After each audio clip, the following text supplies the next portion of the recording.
Mesdames, Messieurs, bienvenue. Chose promise, chose due. Ce nouveau numéro de votre émission 100% Bénin se veut un prolongement de celui d'hier. Proposition de loi portant charte des partis politiques, le sujet reste d'actualité. Quoique dépourvu d'authenticité, le document anonyme, objet de toutes sortes de supputations et abondamment relayé par les journaux, continue de susciter moult réactions. La polémique qui enfle ne laisse pas de marbre les acteurs politiques. L'initiative saluée du grand nombre, le document, en ses actes majeurs, semble profondément divisé. Principal pied d'achoppement, la création de l'ANESP, l'Agence nationale d'enregistrement et de suivi des partis politiques, ses différentes missions et son mode de fonctionnement. Loin de la polémique, l'initiative en soi ne constitue-t-elle pas une aubaine pour la gouvernance au sein des partis politiques? Un point parmi dans d'autres au cœur de cette émission débat. Thème au menu, proposition de loi portant charte des partis politiques au Bénin, du pain béni pour la classe politique. Pour le plateau, deux acteurs politiques pour apporter les éléments d'appréciation qui s'imposent. Mais avant de les retrouver, la revue de presse.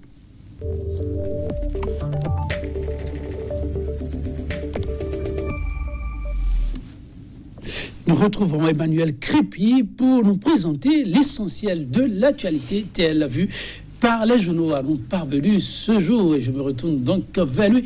Emmanuel Crépy, bonjour. Bonjour, Joël Tondy. Et ce matin, on se retrouve avec la pêche, comme d'habitude. De pêche, ça fait plaisir. Eh bien, sortie médiatique de l'ancien président maire, les journaux en font carrément le chou gras. Bien entendu, l'ancien président de la République du Bénin, le président Nicéphore Dieudonné Soglo, a marqué une sortie hier. Les journaux en ont parlé. Les journaux se sont également penchés sur le mécontentement du côté de la police nationale, où les policiers menacent de manifester contre une certaine injustice qui règne au sein de leur corporation. Crépy, le plateau tout à vous. Et nous démarrons par le confrère de la matinée, animation de la vie politique au Bénin, cinglant réquisitoire de Nicéphore Soglo contre la gouvernance Talon. L'heure est grave, très grave, dit Nicéphore Soglo. Il regrette le choix de l'homme au pouvoir et fait son mea culpa aux Béninois. 4e congrès du Parti du Renouveau démocratique, Léon Bokovet rejette son élection à la vice-présidence du PRD. Et puis, bruit de botte à la police nationale, les gardiens et brigadiers de paix haussent le ton et menacent de battre bientôt le macadam. La dépêche s'installe. En manchette, on peut lire en conférence de presse au siège de Vidolé, Soglo sonne le tocsin. Lutte contre la corruption, le procureur Togbonon face à un lourd défi. Et nous passons à la nouvelle tribune. Régime de la rupture, des raisons de s'inquiéter sur la sincérité des soutiens de l'UN et du PRD à Talon. Déclaration du président Soglo sur la situation nationale. Il faut éviter les conflits d'intérêts et mettre fin à l'opacité dans la gestion. Et puis grève générale d'avertissement de la CSTB pour la libération de Laurent Métognon. Kassamampo félicite les travailleurs et encourage la poursuite de la lutte. Nous passons à présent à l'Afrique en marche. Conférence de presse de l'ex-président de la République, Nicéphore Soglo attaque la rupture au Bazoka. Discours sur l'état de la nation ce mois, Talon à l'Assemblée nationale. Quel sera le contenu de son message? Un discours charmeur, comme à l'accoutumée, s'interroge le journal. La présidence et le bureau du Parlement s'activent. Matin libre. Entre amertume et regret d'avoir choisi Talon, Soglo doit s'en prendre à lui-même. Et puis proposition de loi portant charte des partis politiques, une révision en douce de la Constitution. Point média pour mettre un terme à la revue de ce jour. Conférence de presse du président Nicéphore Soglo. Je ne savais pas que le petit allait me ennuyer, dit Nicéphore Soglo, l'ancien président du Bénin. Joël Tondy, ce sera tout pour les quotidiens qui nous sont parvenus ce jour. Merci Emmanuel Crépy. Je suis tenté de vous demander votre avis par rapport à un sujet, mais je vous laisse plutôt choisir un sujet à présenter à nos téléspectateurs. Bien entendu, il y a cette sortie médiatique de l'ancien président de la République, Nicéphore Dieudonné Soglo, qui fait le chou gras des quotidiens ce jour. Et une sortie au relent de regret, de mea culpa, de déception, puisque vous n'êtes pas sans savoir que l'ancien président a soutenu le président l'actuel pour son accession au pouvoir. Donc nous avons vu hier un Nicéphore Soglo, l'ancien président, et donc avec une voix qui sonne une certaine rupture avec l'homme de la rupture, un ancien président qui tombe des nues devant le sombre tableau d'une certaine gestion qui se pratique actuellement à la tête du pays, un ton sentencieux, comme si le chef de l'État est définitivement déçu de cette gestion. Vous n'êtes pas sans savoir, il est revenu par ailleurs sur ce document, le programme d'action du gouvernement, qu'il juge être un document conçu sans réflexion et coordination. Selon l'ancien président, l'heure est tout simplement grave et quelque chose qui aurait même marqué cette sortie. Il présente son excuse au peuple béninois et même à l'ancien candidat au second tour face à son poulain d'antan, le candidat Lionel Zinsou. Donc vous comprenez un peu l'état d'âme de l'ancien président lors de cette sortie médiatique. Un ancien président, ça reste ce que ça reste. Il a vu après lui plusieurs autres chefs d'État défiler. L'ancien, le regretté Mathieu Kérékou, Thomas Boniaï. Ensuite, comme il le dit, celui qui l'a accompagné et fait, je veux parler de Patrice Talon. Mais beaucoup se sont demandé pourquoi ne pas essayer de commenter les brèches avec Patrice Talon que de venir faire cette exposition des faits. Vous aurez remarqué que l'ancien chef d'État a mis du temps pour effectuer sa sortie. Depuis la destitution de son fils à la tête de la mairie de Cotonou, on ne l'a pas véritablement vu sortir de façon aussi officielle. Donc, je me dis que certainement quelque chose a été fait dans l'ombre.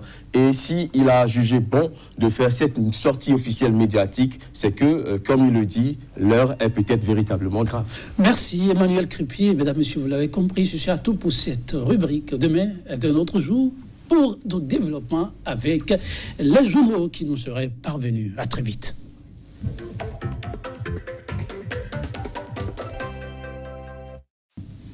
Mesdames, Messieurs, bienvenue. Chose promise, chose due. Ce nouveau numéro de votre émission 100% Bénin se veut un prolongement de celui d'hier. Proposition de loi portant charte des partis politiques. Le sujet reste d'actualité, quoique dépourvu d'authenticité. Le document anonyme, objet de toutes sortes de supputations et abondamment relayé par les journaux, continue de susciter moult réactions. La polémique qui enfle ne laisse pas de marbre les acteurs politiques. Deux d'entre eux sur ce plateau, l'initiative saluée du grand nombre, le document en ses axes majeurs semble profondément divisé. Principale pierre d'achoppement, la création de l'ANESP, l'Agence nationale d'enregistrement et de suivi des partis politiques. Ses différentes missions et son mode de fonctionnement. Loin de la polémique, l'initiative en soi ne constitue-t-elle pas une aubaine pour la gouvernance au sein des partis politiques? Entre autres points, au cœur de cette émission débat. Thème au menu, proposition de loi portant charte des partis politiques au Bénin, du Béni, pour la classe politique, pour le plateau des acteurs politiques, donc Valentin Dianotin, député à l'Assemblée nationale, et l'un des responsables du parti de la formation politique des forces Cori pour un Bénin émergent. Valentin Dianotin, bonjour. Oui, bonjour cher ami. Merci pour la disponibilité. C'est un plaisir. En face de lui, Auguste Villegla, acteur politique, il est le président du Rassemblement des Béninois pour une nouvelle vision RBNV. Auguste Villegla, bonjour. Bonjour, monsieur Joël. Merci pour la disponibilité. Réforme du système partisan, une réforme appelée de tout vœu par la classe politique. Elle pourrait, la dite réforme, connaître un aboutissement dans les prochaines semaines. Pourquoi pas, en tout cas, officiellement, pas encore de données, mais un document circule déjà, une proposition de loi portant charte des partis politiques bien élaborée et en ces as pourrait aider à assister à une certaine révolution au niveau des formations politiques. Auguste Videgla, le document ne vous est certainement pas étranger de part et d'autre. On a vu en filigrane aussi une réaction du RBNV par rapport aux grands as. D'abord, la démarche qui pourrait connaître un aboutissement dans les tout prochains jours. Comment vous, de votre position, vous l'appréciez? D'abord, je vous remercie de nous donner l'occasion d'opiner un peu sur la question. Avant d'aborder le fond de votre question, oui, il faudra noter que le chef de l'État, avant même son accession à la magistrature suprême, avait promis au peuple béninois de mener des réformes dans tous les secteurs de notre vie socio-économique et politique. Alors, son engagement au niveau politique, social, s'est heurté un peu au refus par certains parlementaires de l'adoption de la révision de la Constitution. Aujourd'hui, cette proposition de loi de la charte des partis politiques rejoint parfaitement la vision du chef de l'État d'assainir le milieu partisan béninois, parce que vous savez que le développement économique d'une nation ne se repose pas sur des agrégats économiques, mais sur plutôt une bonne gouvernance politique. Or, notre système partisan est complètement désorganisé, n'est pas structuré. Pour 10 millions d'habitants, nous avons environ plus de 200 partis politiques, pour la plupart sans projet de société, et qui fonctionnent plus ou moins au gré des intérêts électoraux, etc. Et tout. Notre pays ne pourra jamais se développer tant que nous n'allons pas assainir notre système partisan et la gouvernance des partis politiques. Donc, cette proposition de loi vient à point nommé combler un vide qui permettra désormais de jeter un regard prospectif sur l'horizon prochain où nous pourrons disposer au Bénin peut-être de 2, 3 ou 4 formations politiques au plus. En tout cas, c'est l'ambition pour que notre démocratie s'en sorte beaucoup plus grandie. Valentin Dialonte, oui, la vision à travers cette nouvelle démarche qui pourrait, dans les tout prochains jours, je veux parler du document, atterrir sur la table des députés que vous êtes. Alors, merci, cher ami. Je profite également pour remercier les téléspectateurs. Et je suis heureux de me retrouver encore avec mon frère. C'est mon frère, en plus. Et, non, en fait, je souscris entièrement à ce qu'il vient de dire. Pour dire que ce n'est pas une mauvaise chose en soi que de proposer la révision, si vous voulez, de la charte des partis qui existait depuis 2003. Depuis 2003. Et il a bien dit, effectivement, le chef de l'État a voulu faire un certain nombre de réformes institutionnelles et politiques, ce qui justifie cette proposition de loi, ce qui est de l'attribut des députés. Mais je me suis dit, le gouvernement aurait été plus responsable si c'était un projet de loi. Parce que c'est l'ambition du chef de gouvernement. Je n'ai pas compris cette attitude depuis le moment où subitement tout devient proposition de loi.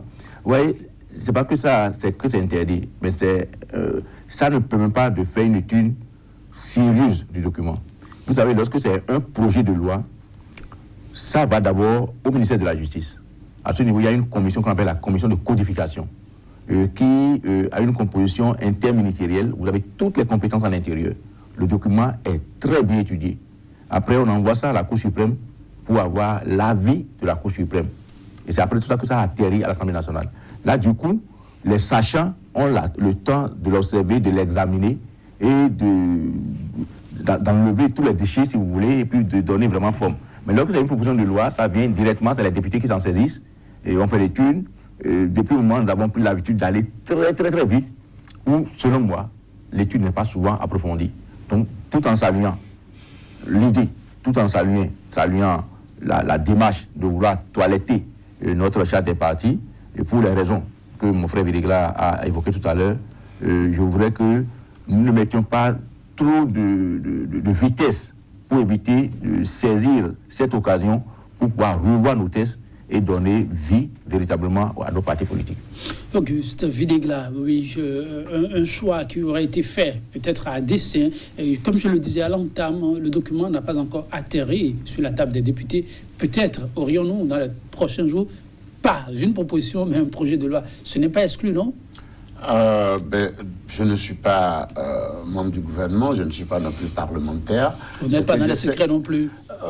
Que je sois dans les secrets ou pas, ici n'est pas le lieu pour évoquer ces questions. Ce qui est important ici, c'est quelle est l'importance de ce projet de loi. Que ce soit une proposition de loi ou un projet de loi venant de l'Assemblée nationale, l'objectif ici pour notre système partisan, c'est sur ça que nous devons nous focaliser. Mais sans vous interrompre, il soulignait tout à l'heure la portée du document qui pourra régenter la vie, aider à assainir la vie au niveau des partis politiques. Mais nous avons vu les mécanismes de filtrage auraient pu opérer si c'était pas un projet. Quels soient les mécanismes de filtrage. Dans un pays, c'est normal, il y a une majorité, une opposition.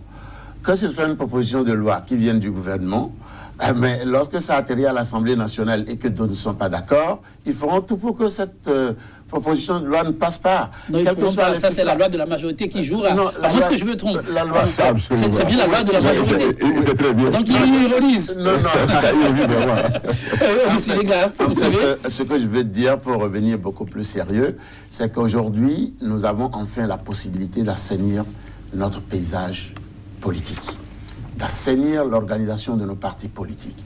Donc, lorsque nous allons aborder le fond, le contenu de ce projet de charte des partis politiques, vous verrez qu'il y a beaucoup d'innovations, notamment au niveau du financement des partis politiques, au niveau, mettons, de l'amorce du prochain code électoral, qui ne permettra plus à un citoyen d'être dans sa commune, de se débrouiller pour avoir quelques voix et devenir député, après jouer à toutes les négociations à gauche, à droite possibles. Auguste Videgla, vous avez déjà commencé, on ira alors méthodiquement. Oui. Quand on prend ce document, qu'est-ce qui pour vous paraît comme l'innovation que ceci apporterait désormais aux partis politiques au sein? L'innovation majeure de ce document réside en deux points essentiels. C'est celui d'abord du mode d'électif des députés. Désormais, il n'y aura plus un député communal, il y aura un député national. Parce que le suffrage exprimé ne s'exprime plus en termes de circonscription électorale, mais en termes de territorialité de la circonscription électorale. Le second axe le plus important pour moi, c'est le financement des partis politiques. Vous savez, notre pays est le seul pays de la sous-région, que ce soit dans l'UEMOA ou de la CEDEAO, à ne disposer d'aucun parti politique d'envergure nationale. Cela est extraordinaire. Mieux, depuis le renouveau démocratique des années 90, le Bénin est le seul pays dont le dirigeant, c'est-à-dire le président de la République, est issu de la société civile que des formations politiques. Quelle est la cause? La cause est profonde et il faudra y mettre un terme. Le chef de l'État s'est engagé, bien avant son accession à la magistrature suprême, à redonner à la classe politique toutes ses lettres de noblesse, parce que la gouvernance du pays revient aux politiques et non aux acteurs civils ou privés. Donc oui, voilà un peu ce que je dois vous poser la même question. Oui, alors, très bien, comme nous sommes en train de rentrer dans le vif du sujet, effectivement, il y a quelques innovations au niveau donc, de ce projet, cette proposition de loi, mais qu'il va falloir examiner avec finesse et intelligence. Finesse et intelligence. Pourquoi? Tout simplement parce que sinon nous allons tomber dans des travers. Vous voyez, on a essayé de distiller à dose homéopathique certains aspects, et si on ne fait pas attention, je le dis, les gens vont se mordre, pas le doigt, mais le bras. Même ceux le doigt, mais le bras. Même ceux qui... Expliquez-vous. Voilà, même ceux qui se disent de la mouvance. Vous voyez, et tout à l'heure, le professeur disait, parlant par exemple de l'élection, c'est sûr, là, il y aura toujours la circonscription électorale. Mais c'est vrai que l'article 39 ou 40, je crois, a donné, parlant du financement, a essayé donc de donner un peu l'ossature, ou du moins la composition, comment les choses vont se passer désormais. Vous voyez, on dit par exemple, pour avoir accès au financement, qu'il faudrait avoir un 5e du nombre de députés composant l'Assemblée nationale. Si je suppose qu'aujourd'hui nous sommes 83, ça veut dire qu'il faut avoir au moins 17 députés. Et en ce qui concerne le nombre de circonscriptions, il faut avoir ces 17 députés dans au moins un tiers des circonscriptions électorales. Ça veut dire qu'il faut avoir au moins alors 8. Il faut émerger au moins dans 8 circonscriptions électorales. Je crois que c'est bien ça, hein? Oui. 8 fois 3, 24. Oui, voilà. Donc, 17 députés dans 8 circonscriptions électorales. À l'heure actuelle, au moment où on se parle aujourd'hui ici, si c'était ce principe qui était en cours... Personne? Non, il n'y avait que FCBE seul qui pouvait remplir cette condition. Ah non, il y a eu une fédération. Non, non. Dans 8 circonscriptions, où? Dans quel pays? Une fédération était dans 8 circonscriptions. Non, c'était... Même 9? Non, c'était où avoir? Non, bon, on n'est pas là pour le moment. Alors, donc, ici, là. Donc, ce n'est pas une vraie chose en soi. Mais là où il y a le danger, vous savez que depuis le moment où on nous parle de regroupement et au niveau donc de la mouvance présidentielle, et c'est ça, ça ne date pas du président Talon, hein, de tout temps, la plupart des hommes politiques, et c'est là où si on peut faire l'effort, c'est très bien, cherchent à aller vers celui qui est au pouvoir. On a connu l'UBF au temps de mes présidents Kélékou, FCB au temps de Yaïbouni, et maintenant, je ne sais pas quel nom ça va prendre, au temps du président Talon. Étant donné qu'on est en train de vouloir mettre cette affaire sur pied maintenant, et les tendances en cours où on voulait faire un regroupement, il y aura un seul parti ou deux, je ne sais pas quoi, ce n'est que eux qui pourraient remplir ces conditions. Du coup, il va y avoir une hégémonie du pouvoir sur le terrain pour pouvoir encore s'attirer tous les financements qui vont être octroyés aux partis politiques. Mais pourquoi ce n'est que eux? Vous venez de parler de FCBE qui couvre... Mais FCBE, la moitié se trouve déjà avec vous. Et c'est ça que je dis. Les gens n'ont pas encore cette conscience. La moitié, ce sont des hommes, pas la structure. C'est de ça que nous parlons. Lorsqu'il y a une bonne réforme du système partisan, on ne parlera plus d'individus, mais on parlera de la structure. Nous avons des systèmes qui sont très fragiles, qui, au gré des hommes qui composent ces structures, dès qu'ils s'éloignent, la structure s'effrite. On ne peut pas continuer dans ce sens. FCBE, quand même, a dirigé le Bénin durant 10 ans. Et on ne peut pas dire parce que certains députés sont partis de FCBE, FCBE n'a plus la capacité de mobilisation pour remporter des élections législatives. Ça, je ne suis pas très d'accord que vous fassiez une chose pareille. Non, s'il vous permettez. Il ne faut pas faire un jeu d'esprit. Ce n'est pas un jeu d'esprit. C'est-à-dire, un parti politique, c'est d'abord les hommes. Oui. Tout à fait. Tout à fait. Et les gens ne peuvent pas prétendre de l'aura d'un parti politique pour se faire élire député et balancer, vous avez dit que l'institution ne vaut que pas ceux qui sont dans l'institution. Mais si réellement c'était un parti politique digne de ce nom, une organisation politique, ce n'est pas les députés ou les individus, mais ce sont les électeurs. Alors, est-ce que les électeurs, votre projet de société à FCBE est véritablement un projet de société porteur qui s'est enraciné dans la tête des militants? Parce que là, un parti politique, ce n'est pas les élus, mais ce sont les militants à la base. C'est ce en quoi croient les militants qui est le plus important. Et non, vous voyez, c'est parce que les gens se font élire avec de l'argent. Disons les choses par leur nom. Et non sur la base de projets de société assez clairs. C'est l'influence des intérêts qui balancent le vote d'un côté ou d'un autre. Aujourd'hui, l'objectif, c'est d'assainir et d'amener des vrais acteurs politiques en qui les militants croient, et non des individus qui viennent parce que c'est des citoyens, ils sont candidats, ils sont élus. Je respecte le point de vue de mon frère, mais il se contredit. Il se conduit dans le message, on dit des gens en qui les électeurs croient. Ça voulait dire donc que les députés qui sont FCBE, qui étaient sur l'Assemblée, qui sont allés vers Talon, les électeurs ne croyaient pas en eux. Mais non, il n'y a pas de parti politique sans les... Non, les électeurs croient au parti ou à l'individu. Il y a les deux vont de pair. Quel est le projet de société que vous avez proposé à la population? La question c'est... Laissez-moi finir. Vous avez dit, ne nous faisons pas d'illusions. Vous allez me dire que les électeurs ont élu le président Talon parce qu'il a un projet de société, mais non. On n'a pas, on n'a pas encore atteint. Et c'est ce que les gens disent, et ça me fait mal. On n'a pas encore atteint ce niveau de développement au Bénin. Combien d'intellectuels ont lui-même le programme de société des candidats? Même vous-même intellectuels, combien d'entre nous avons pu lire le programme de société? Il y a beaucoup de choses qui s'étaient passées en son temps. Allez-y, pour le développement. Les gens ne croient que qu'à ceux qui sont venus leur parler. C'est-à-dire, vous ne pouvez pas me parler, ça, si je supporte un candidat, c'est vrai, il y a le projet de société, mais notre pays n'a pas encore atteint ce niveau où les gens savent apprécier un projet de société. Pourquoi tous les autres pays de la sous-région est-ce que vous me permettez de dire? Allez-y. Alors, donc je dis tantôt que la valeur d'un parti politique, c'est au-delà du programme de société, du projet de société, c'est d'abord ceux qui l'animent, ceux qui le composent. Donc si vous arrivez, si vous prenez, ne me dites pas que, quel que soit votre projet de société, si vous mettez n'importe qui sur votre liste, la liste ne passerait jamais. Ça, c'est pas vrai. Ne me dites pas que si on vous met sur une liste, ça va avoir la même connotation, la même valeur que si on mettait mon cousin qui est au village. Quelle que soit la qualité du projet de société, c'est pas du tout vrai ça. Donc c'est l'individu qui est en face qui est le problème. Alors, donc je reviens encore sur cette affaire-là. Pour dire, ce regroupement est souhaitable. Ce point est souhaitable. Mais ne mettons pas des taux qui ne pourraient pas refléter la réalité sociologique, la réalité sociopolitique de notre pays. Ces taux qui sont... Enfin, je suis très sûr, moi, je crois que le débat va se faire à l'Assemblée nationale et on va revoir ça. Un. De deux, le fait de se dire déjà, nous allons avoir un seul parti politique, bien deux partis politiques, je ne sais pas l'idée qui est derrière. On veut atteindre quoi? 200 partis, c'est trop. Ça, je suis d'accord avec vous. Il faut des contours, des mécanismes pour pouvoir réduire ça.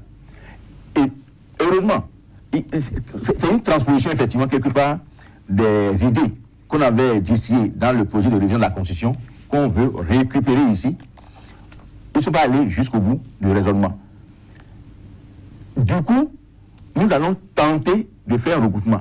Lequel regroupement n'était pas interdit par la charte qui était en vigueur. C'est parce que les gens n'ont pas appliqué. La charte qui est actuellement en vigueur, lorsque vous ne présentez pas de candidat à 2 élections législatives consécutives, oui, vous n'existez plus. Mais il y a un laisser-aller. Donc même ce qui est ici, là, si on le fait, et que dans le suivi, le travail n'est pas bien fait, nous allons assister encore à la même dérive.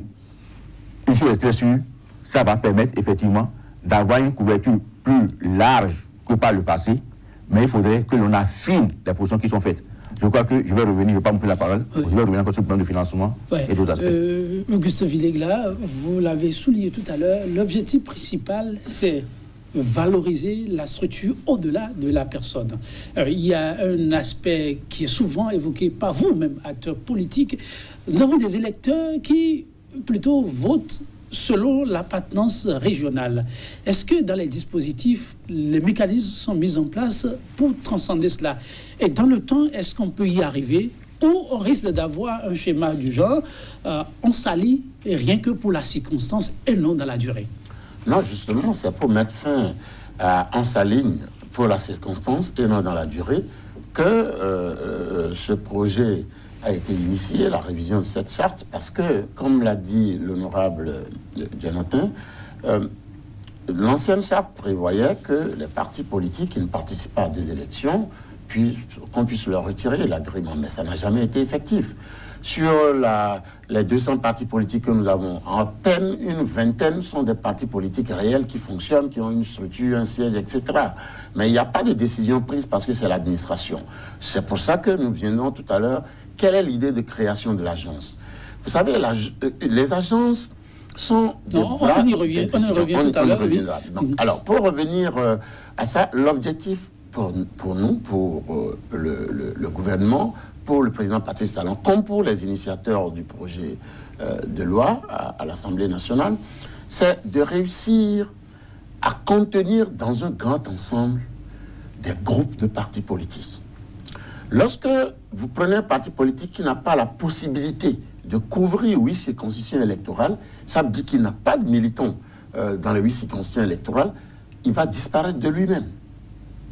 Ne bénéficiant pas de subventions de l'État, ne bénéficiant pas d'élus au niveau du Parlement, ou bien même d'élus à la base au niveau local, donc graduellement ce parti va disparaître. Mieux, vous voyez que cette nouvelle charte propose qu'il y ait 50 militants au niveau de chaque département, de chaque commune, avant que l'agence ne traite du dossier. Donc, avant, c'était prévu, je pense, 12, je ne me rappelle plus très bien, mais ce n'était jamais vérifié.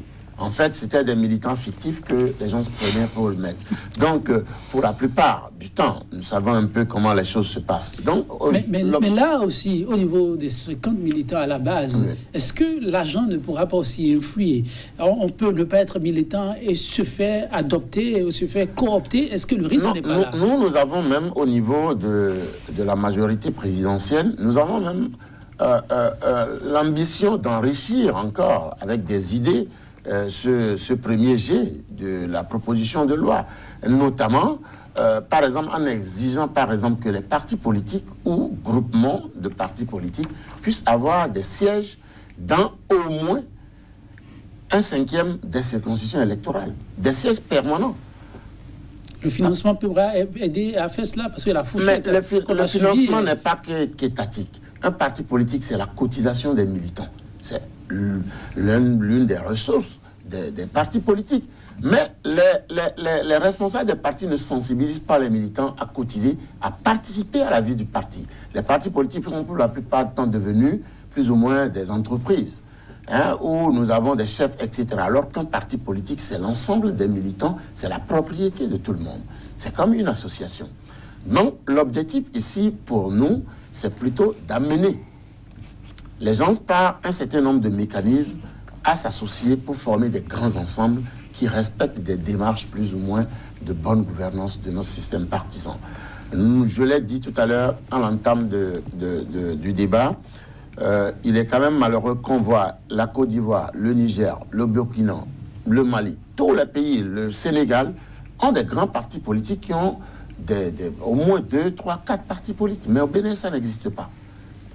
Quelle est la cause profonde? Il faudra, au-delà de la révision de la charte des partis politiques, que tous les grands acteurs s'assoient pour réfléchir, en discuter. Parce que les maux dont souffre la gouvernance de notre pays viennent de là.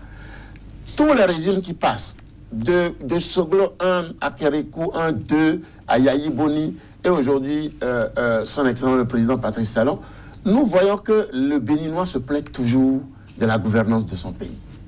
Quelle est la cause profonde? C'est un état de choses dont il faudra forcément discuter, trouver les voies et moyens pour assainir notre organisation politique. Valentin Dianté, c'est un membre fondateur, par commune, pour pouvoir donner plus de visibilité, mais mieux, de la crédibilité aux formations politiques, acteurs politiques d'expérience. Comment trouvez-vous le mécanisme? Non, au fait, ça, je ne trouve pas ça exagéré.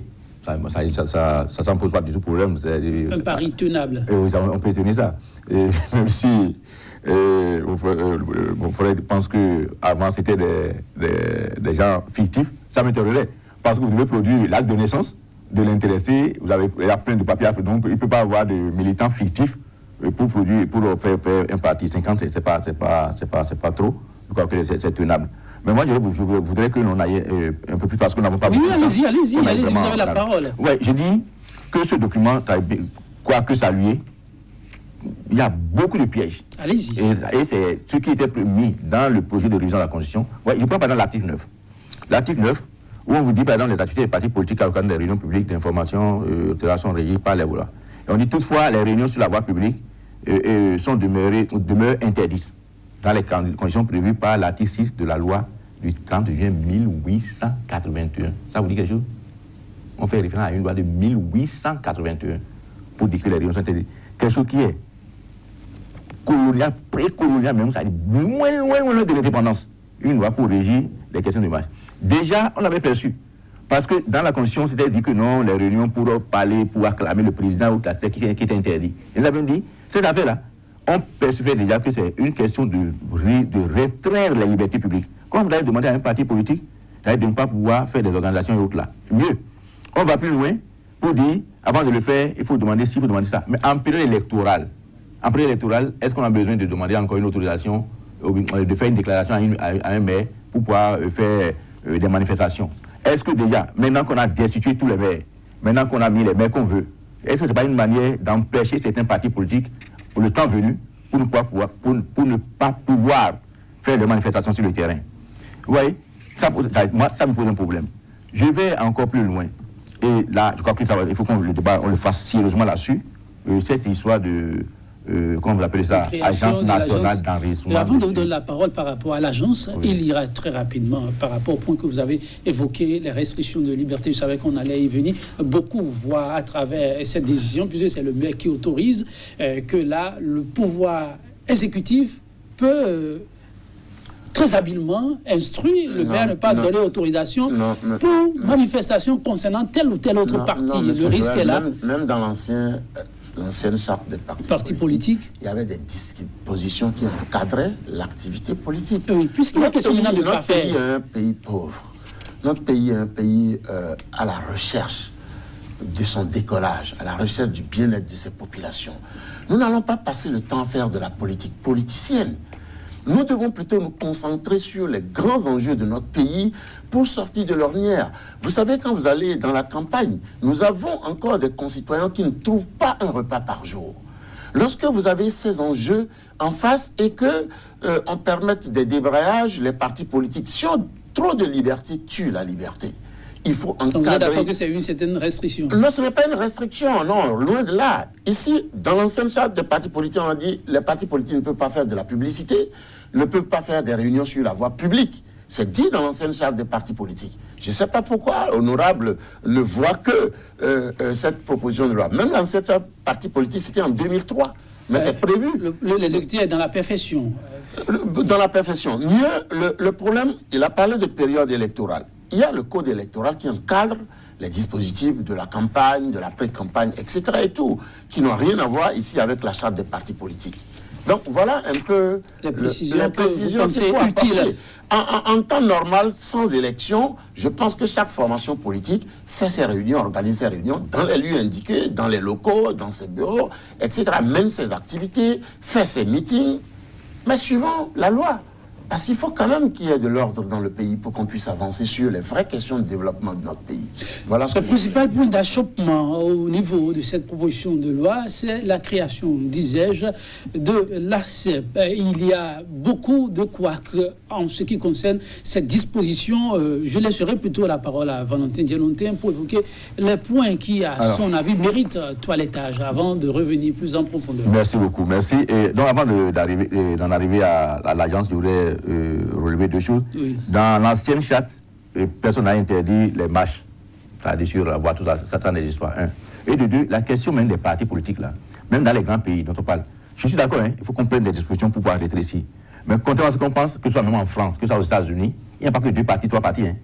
Il y a plein de partis.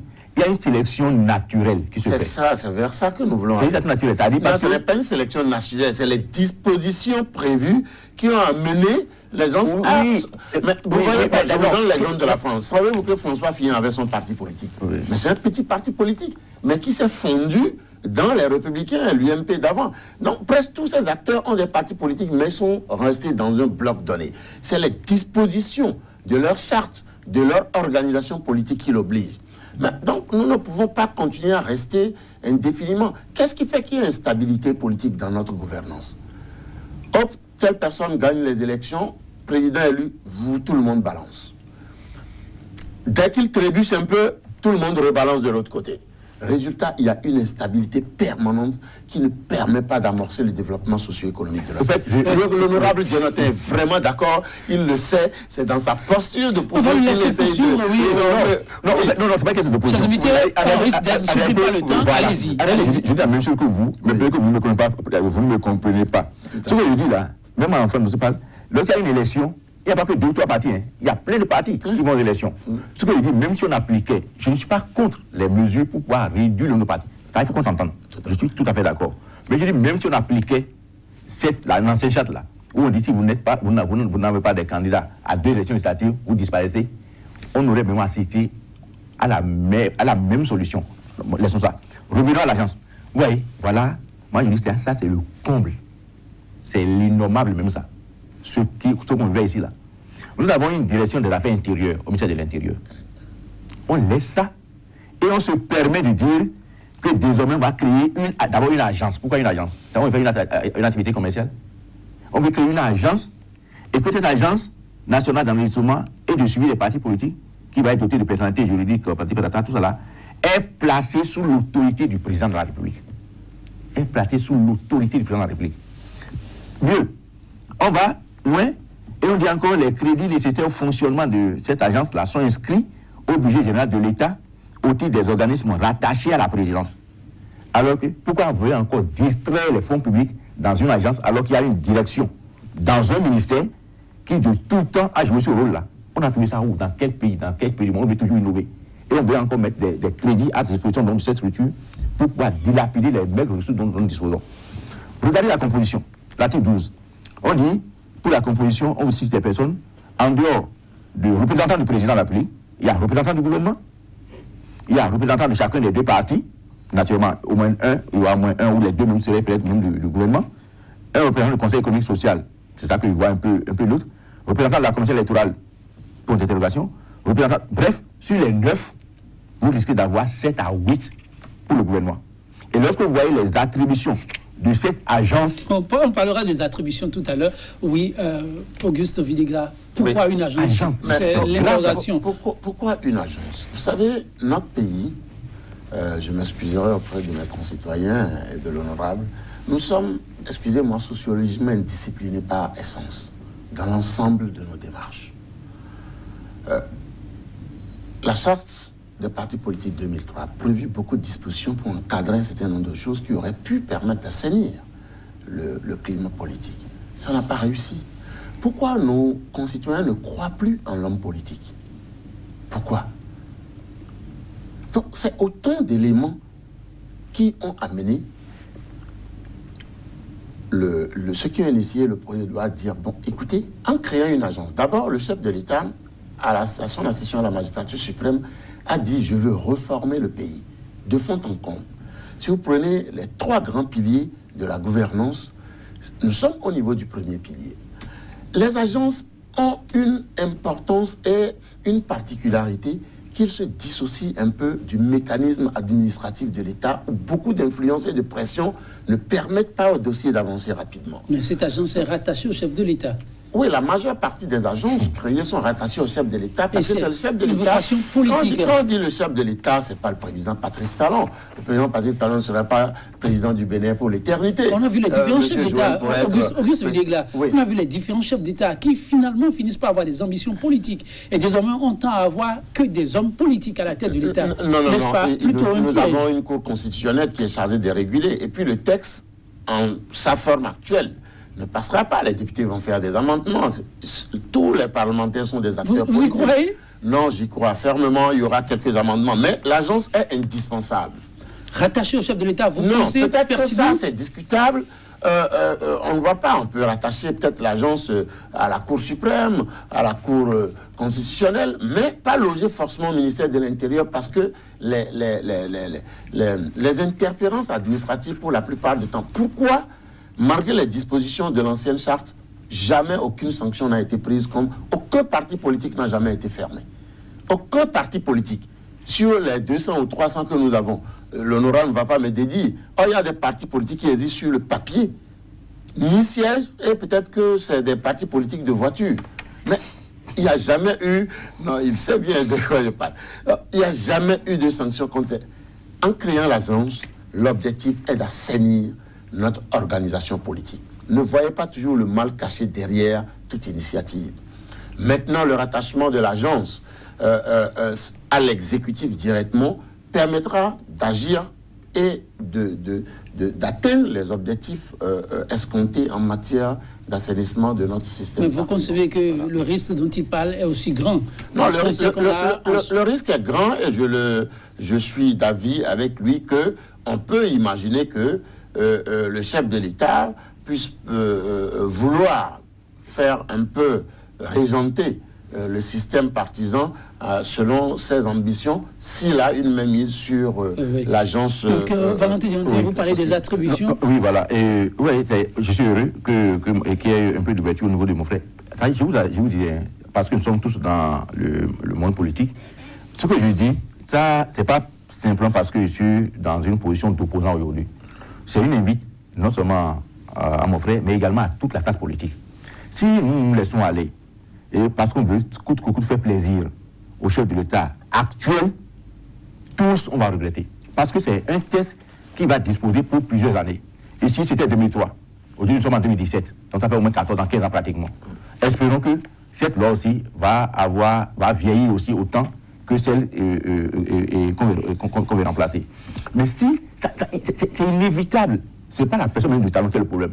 On ne peut pas l'attacher. Je peux vous faire une confidence. Oui. Je suis certain que le moment venu, même si les parlementaires l'acceptaient comme ça, le chef de l'État va régler ça. Je connais l'homme. C'est l'homme pragmatique. C'est l'homme qui a demandé ça. Non. C'est l'homme qui a demandé. Comment vous pouvez affirmer? Non. Quand on le voit, tel qu'on le voit, ça dit, on est dans le pays. C'est lui, contrairement à ce qu'il nous avait fait croire, qu'il veut, il faut que les pouvoirs du président diminuent, mais on voit qu'il veut être pratiquement tout puissant. Non, pas tout puissant. Non. C'est pas possible. Je ne suis pas. Vous parlez des attributions, allez-y. Ah voilà, vous parlez des attributions de cette institution-là. Vous voyez, donc on dit procéder à l'enregistrement des partis politiques, gérer les changements, tout cela, ça ne se pose même pas. Mais lorsque, vous voyez, on dit, saisir le procureur de la République, s'il fait susceptible de contribuer à une infraction pénale est constatée,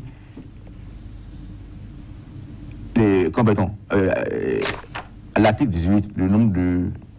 Pardon. Alors, donc, elle est chargée très bien, recevoir la déclaration administrative de constitution, procéder à l'enregistrement, gérer les changements, gérer le financement, s'assurer du respect des obligations administratives et autres.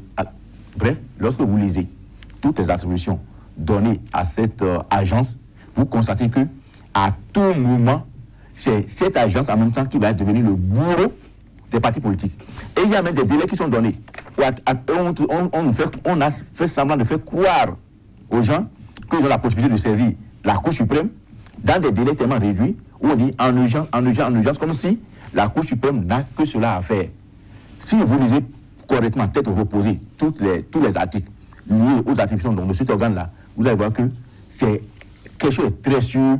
On ne pourra laisser se faire enregistrer que les partis qui sont de son côté, du côté du chef de l'État, des partis qu'on veut faire, qu'on veut voir rayonner, mais les partis pour lesquels d'avance on sait que ceux qui veulent les animer sont d'une obédience contraire au chef de l'État, on va leur mettre les bâtons dans les roues. Ça, je suis plus que convaincu. Et c'est pour ça que je nous invite, le Videgla y compris, que nous puissions toiletter correctement cette pour que ce soit impersonnel et général. Sinon, nous allons regretter. Ça, je vous dis la vérité. Auguste Videgla.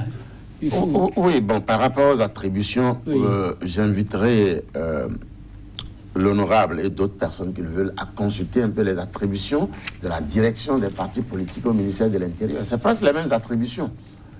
Ici, c'est la composition qui a légèrement... Non, je ne parle pas des partis politiques, je parle de l'agence.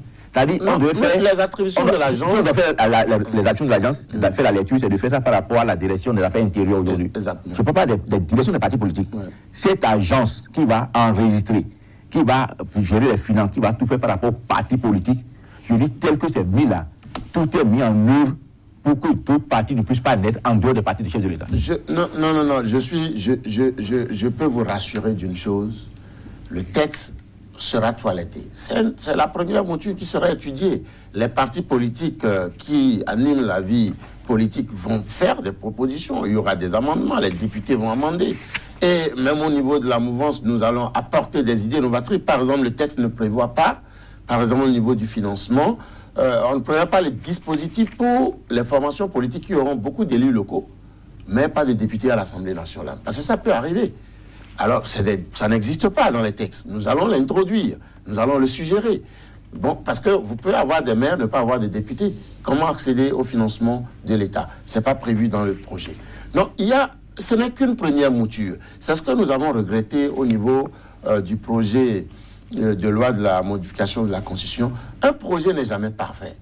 Il faut laisser l'ouverture pour en discuter, en débattre. Et rien n'est immuable. On peut imaginer, nous-mêmes, personne, aujourd'hui on prend une décision, par exemple, dans nos maisons, demain on peut dire, ah tiens, la décision là, je peux l'évoluer de telle façon. Donc c'est une première mouture version 0 qui va évoluer. Donc pour nous, les attributions de l'agence en l'état ne sont pas négatives, il faut peut-être les améliorer. Il faut peut-être les améliorer, oui. Mais il y a aussi suffisamment de non-dits. Vous avez commencé par en énumérer. Mais quel autre point pour vous urge à apporter au plus tôt avant que ce test n'atterrisse sur la table des députés? Non, bon, les points, je viens de le dire. Nous pouvons éventuellement voir des suggestions au niveau du rattachement. Nous allons voir, par exemple, l'introduction des quotas sur les élus locaux et les élus municipaux. Nous avons le rattachement, je l'ai déjà dit, mais la création de l'agence est pertinente. Il faut que notre système partisan ait de la valeur pour retrouver ses lettres de noblesse et que les politiques, désormais, gèrent plutôt l'État et non que ce soit des gens du civil. L'objectif du chef de l'État, dans son fort intérieur, c'est de permettre, le juge sera plus au pouvoir, de permettre aux partis politiques représentatifs de jouer vraiment le jeu et que désormais les gouvernants sortent plutôt du rang. Valentin Djelonte, la balle, une fois encore, sera dans le camp des députés. Absolument. Et je crois que nous, on fera tout pour inviter les députés à jouer véritablement leur rôle. Quelle que soit la tendance, que l'on soit de la mouvance ou de l'opposition. Parce que, comme je l'ai dit, c'est un texte qui va régir la vie de nous tous sur plusieurs années. Et je vais plus loin toujours dans ce document-là. Vous voyez, et quand vous allez à l'article 29, par exemple, où on dit tout parti perd son statut juridique s'il ne présente pas de candidat à toutes les élections nationales et locales. Vous ne pensez pas que c'est tout demandé? À toutes les élections locales. Ici, on avait parlé de 2. Pourquoi on va mettre dans ça? Si vous ratez une seule élection d'office, vous êtes rayé. Est-ce que c'est réaliste? Je vais plus loin. Je prends par exemple, encore il y a par rapport au problème de financement. L'article 37, on dit tout financement par un État étranger ou une personne morale de droit étranger est strictement interdit. Pourquoi? Alors qu'il y a la traçabilité. Dans le document, on a prévu de tenir une comptabilité, c'est-à-dire rien ne peut rentrer sans que ça ne soit transcrit. Mais de quoi a-t-on peur? Pourquoi ne pas permettre aux partis politiques d'avoir un financement étranger d'une personne morale ou de droit étranger? Je n'ai pas à me l'expliquer. Je ne vois pas. Donc, franchement, moi, je dis globalement, il y a beaucoup... Non, ce que je veux dire, honorable, vous comprenez que ce texte, c'est des hommes qui l'ont élaboré, le projet. Mais c'est des hommes qui vont l'étudier. Il y aura des amendements. C'est juste la version 0, je l'ai dit. Et ceux qui l'ont élaboré n'ont pas complètement la science infuse de la chose politique. Ou bien vous dois comprendre que c'est une balle d'essai, c'est ce que vous l'avez envoyé dans la... Ce n'est pas une balle d'essai. Pour voir la variation... Non, c'est un projet qui est ouvert aux discussions, aux amendements. En tout cas, c'est ce que nous faisons déjà, lever les coins de voile sur les points qui, à la longue, pourraient poser problème et en arriver à créer peut-être des systèmes taillés sur mesure, mais plutôt des systèmes qui pourront résister au temps. Auguste Videgla, en 30 secondes, qu'avez-vous envie de dire par rapport à cette proposition de loi? Ce que j'ai envie de dire, merci M. Joël, c'est que j'invite mes concitoyens, le peuple béninois, à soutenir la révision de notre charte des partis politiques, et aussi aux parlementaires d'avoir l'élévation nécessaire, quel que soit le bord, pour apporter les suggestions et les amendements utiles pour l'intérêt général de la gouvernance partisane de notre pays, de la gouvernance politique de notre pays, afin que, comme à l'instar des autres pays de la sous-région, à l'instar de toutes les démocraties qui se respectent, que notre système partisan soit mieux organisé. Merci à vous. Que nous disposions d'organisations politiques d'envergure couvrant le territoire national et qui jouent la partition. Merci à vous, Auguste Videgla. Oui, Valentin Djelonte. Vous me dites que c'est fini, c'est ça? Oui, pour aujourd'hui, c'est version 0. Il est question de recueillir vos avis par rapport à ceux qui existent actuellement. Le temps de refaire le débat dès qu'on aura évolué dans le contenu du document, pourquoi pas. D'accord, merci beaucoup. Alors, je voudrais bien croire les propos de mon frère Videgla pour savoir que ceci, c'est version 0 et que c'est juste envoyé pour pouvoir voir les réactions des gens. Sinon que je demanderais comme lui que l'on puisse se pencher sérieusement sur ce document-là.